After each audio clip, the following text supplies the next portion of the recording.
ఆయన పేరు చెబితేనే పూనకాలు లోడింగ్. మదపుటేనుగులను కుంకీలతో తరిమేసినట్టు రాజకీయ మదపుటేనుగులను తరిమేయడంలో ఆయన పాత్ర మరువలేనిది. ఆయన మాట్లాడే ముందు దయచేసి విజ్ఞప్తి చేస్తున్నాను. చాలు దిగు, పడిపోతుందా? చాలు మీరందరూ బాగుండాలి కదా, మీరందరూ బాగుండాలి కదా. దింపమ్మా ప్లీజ్, జాగ్రత్తగా దిగే, నువ్వు జాగ్రత్త దిగే, నా మాట దిగు. తర్వాత అబ్బాయికి వెనక తీసుకురండి, అబ్బాయి ఫోటో ఇద్దాం. దా దిగు, జాగ్రత్తగా దిగు.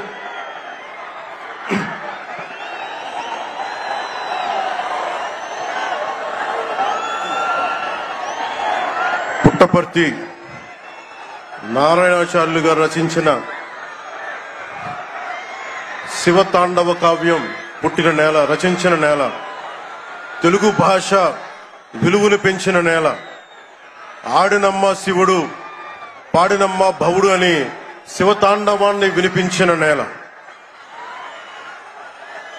ఈ నేల ఒక పుట్టపర్తి నారాయణాచార్యులు, కవి బళ్ళారి రాఘవ గారు లాంటి నాటకరంగ రచయిత, నటుడు, విధాన్ విశ్వం లాంటి మహానుభావులు, గజ్జల మల్లారెడ్డి గారి లాంటి కవులు, ఇలాంటి వాళ్ళందరూ పుట్టిన నేల. ప్రతి రాయలసీమ కవులు కళాకారులు అనేది ఋతువులు ఎన్నైనా మా రాళ్లసీమకి ఒకటే ఋతువు, కరువు ఋతువు. కాలాలు ఎన్నైనా మా రాయలసీమకి ఒకటే కాలం, ఎండాకాలం. దాన్ని మనం రూపుమాపే ప్రయత్నం చిత్తశుద్ధితో చేస్తోంది. పరిశ్రమలు, ఉద్యాన పంటలు, సాగునీటి ప్రాజెక్టులు మొదలైనవి చేపట్టి రాయలసీమని రతనాల సీమగా మార్చే దిశలోనే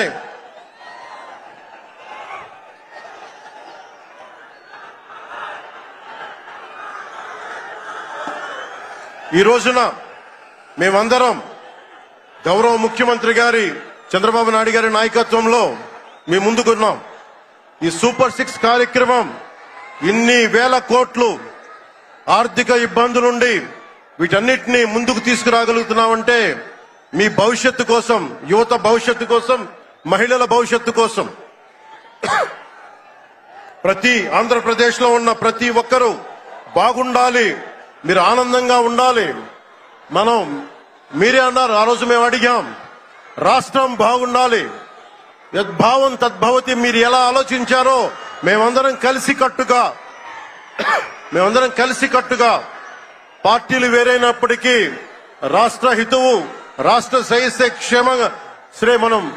శ్రేయస్సును దృష్టిలో పెట్టుకొని ఈ రోజున మీ ముందుకొచ్చి ఇంత ఘన విజయంగా, ఇంత దిగ్విజయంతో ఈ సూపర్ 6 కార్యక్రమాన్ని మీ ముందుకు తీసుకొచ్చాం. దీని సూపర్ 6 కార్యక్రమానికి సంబంధించి భవిష్యత్తు రాయలసీమ వెనుకబాటుతనం గురించి, దానికి నీటి సౌకర్యాల గురించి, పారిశ్రామిక గురించి గౌరవ ముఖ్యమంత్రి గారు మాట్లాడతారు. నేను మీ చెప్పదలుచుకున్నది ఒకటి, ఆరోగ్య బీమా పథకం సాకారం కాబోతుంది. ఒక్కొక్క పథకం ద్వారా ఒక్కొక్క కుటుంబానికి 25 లక్షల ఆరోగ్య బీమా వర్తిస్తుంది. అలాగే పర్యాటక రంగంలో కూడా మనకి దాదాపు 10,000 పైచులకు పెట్టుబడులు ఆకర్షిస్తున్నాం. అలాగే పంచాయతీ రాజ్ శాఖలో కూడా పల్లె పండుగ ద్వారా 13,300 గ్రామ పంచాయతీలని గ్రామ సభ నిర్వహించి రికార్డు చేసి 2,007 కిలోమీటర్ల బీటీ రోడ్లు, 4,000 కిలోమీటర్ల సిసి రోడ్లు చేయగలిగాం. 1,55,000 నీటి కుంటలు నిర్మించి 1 TMC నీటిని వర్షాకాలం నిల్వ చేయగలిగాం. అలాగే మూగజీవాల దాహార్తి తీర్చేందుకు 15,000కు పైగా నీటి తొట్లు నిర్మించాం. 22,518 మినీ గోకులాలు చేశాం. అడవి తల్లి బాట కార్యక్రమం గౌరవ ప్రధానమంత్రి శ్రీ నరేంద్ర మోదీ గారి సహకారంతో, ముఖ్యమంత్రి శ్రీ నారా చంద్రబాబు నాయుడు గారి నాయకత్వంలో కూటమి ప్రభుత్వం 1,005 కోట్లతో ప్రధానమంత్రి PM జన్మన్ పథకం, మహాత్మా గాంధీ జాతీయ ఉపాధి హామీ పథకం ద్వారా రాష్ట్ర ఉపాధి హామీ పథకం 625 గిరిజన గ్రామాలని అనుసంధానిస్తూ 1,069 కిలోమీటర్ల రోడ్ల నిర్మాణం జరుగుతోంది. గర్భిణీ స్త్రీలకి డోలీ మోతల నుంచి విముక్తి కలిగించాల లక్ష్యంతో ముందుకెళ్తున్నాం. 7,910 కోట్లతోటి జల్ జీవన్ మిషన్ కి ప్రాజెక్టులు చేపట్టాం. అటవీ విస్తారాన్ని పెంచే లక్ష్యంలో కోటి మొక్కల నాటే కార్యక్రమానికి శ్రీకారం చుట్టాం.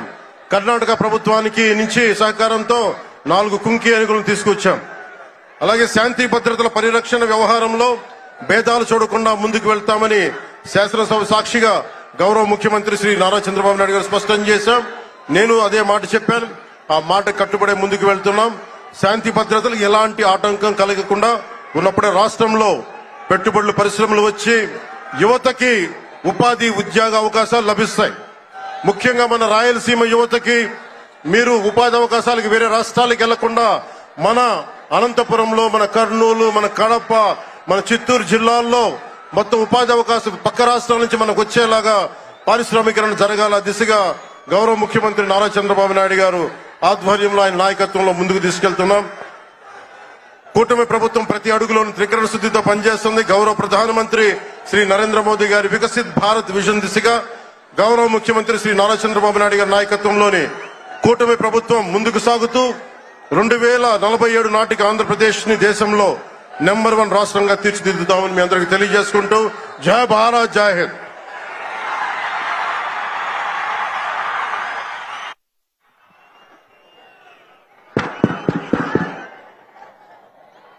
ఈరోజు ఈ సభా కార్యక్రమంలో